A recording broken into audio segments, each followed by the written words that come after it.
The South Florida coastline is full of turbulent waves, but that didn't stop treasure hunters Cole Smith and Jonah Martinez from passing their metal detectors over the sandy shores. After walking around for a while, their equipment began beeping wildly, which indicated that they had stumbled onto something. They knew that this object could potentially be worth good money, but they never expected to make so much cash. Jonah Martinez had spent nearly 25 years looking for treasure in South Florida. But this time, things were different. Not only did he have his pal, Cole Smith, helping him out, but he discovered something that had the power to change both of their lives.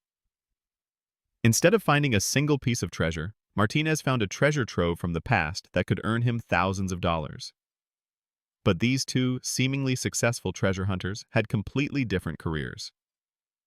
Martinez made a living by turning his clients' custom car and motorcycle dreams into a reality. On the other hand, his friend Smith worked as a scuba diving instructor.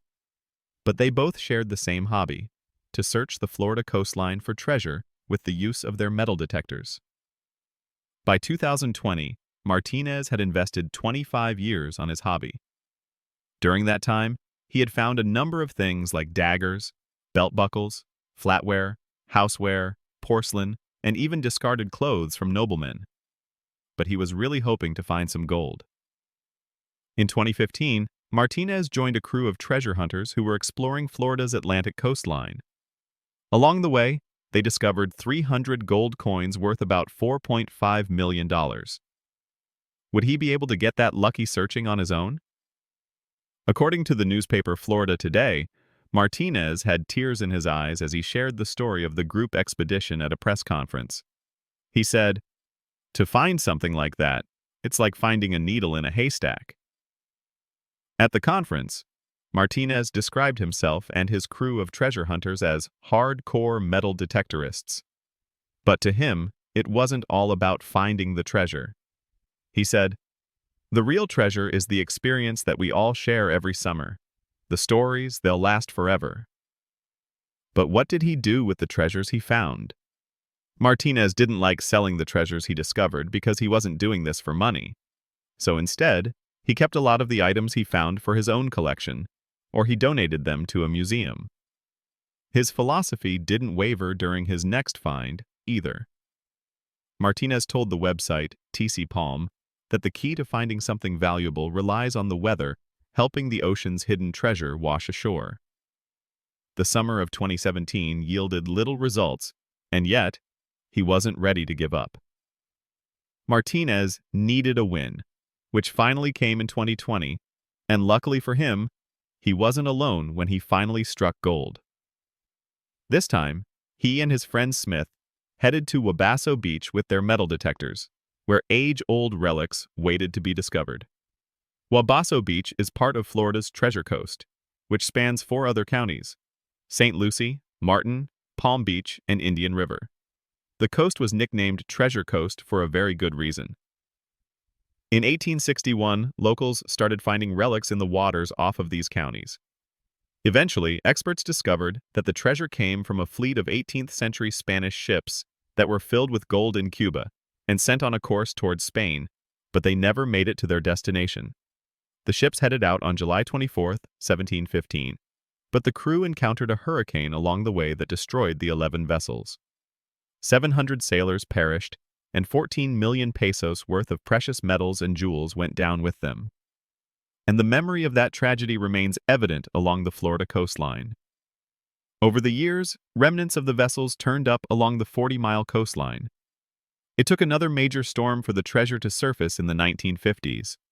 Then, a local named Kip Wagner found a silver coin, and it became clear that this came from one of those legendary sunken ships.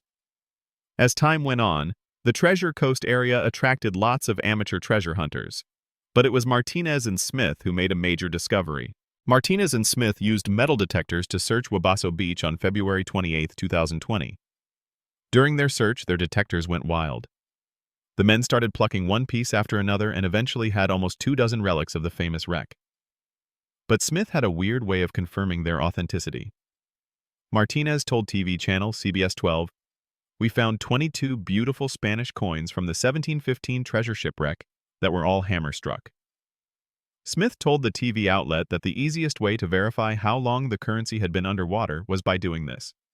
You can lick it and taste the salt water. But would they become rich thanks to this epic historical discovery? The resale price tag for these coins was fairly decent. In fact, Smith and Martinez could have made about $6,000 for the 22 coins they found. But they reiterated to the news outlet that they weren't looking for financial compensation. So what was their endgame? What did they plan on doing with the coins? Martinez could have made some serious cash from the 300-year-old currency, but then he explained, "This is our history out here. We are not trying to profit out here. We are just collecting pieces of history. That's cool if you ask me." But apparently, Florida laws could have landed the pair in hot water if they tried to sell these coins. According to Florida law, treasure hunters searching at sea must have a permit before looking for anything in the state-owned coastal area, and anything found gets financially split between Florida and the hunters. So when Martinez found $4.5 million in treasure in 2015, the state would have kept about 20% of the money from their discovery. But that's not what happened in 2020. Martinez and Smith lucked out in 2020 because the coins had washed up on the beaches, making them public domain. So the duo didn't have to file any paperwork before they went on their treasure hunt, and nothing they found fell under state jurisdiction. Martinez is always looking for new ways to hone in on his metal detecting skills so that each session along the Florida coast will provide better results. He even told the newspaper USA Today, "I know how to read the beach, and I'm always trying to increase my odds of finding something." But did he at least clean the coins up? Martinez wants to leave the 22 coins exactly how he found them, which means he won't try to polish them or improve the way they look. He told TC Palm, "It's a passion. It's the thrill of the hunt that I love." He doesn't mind attracting more treasure hunters to the treasure coast, but there is one condition. He knew that it was only a matter of time before his past and future treasure hunting sessions would attract others to the local beaches, and he was fine with it.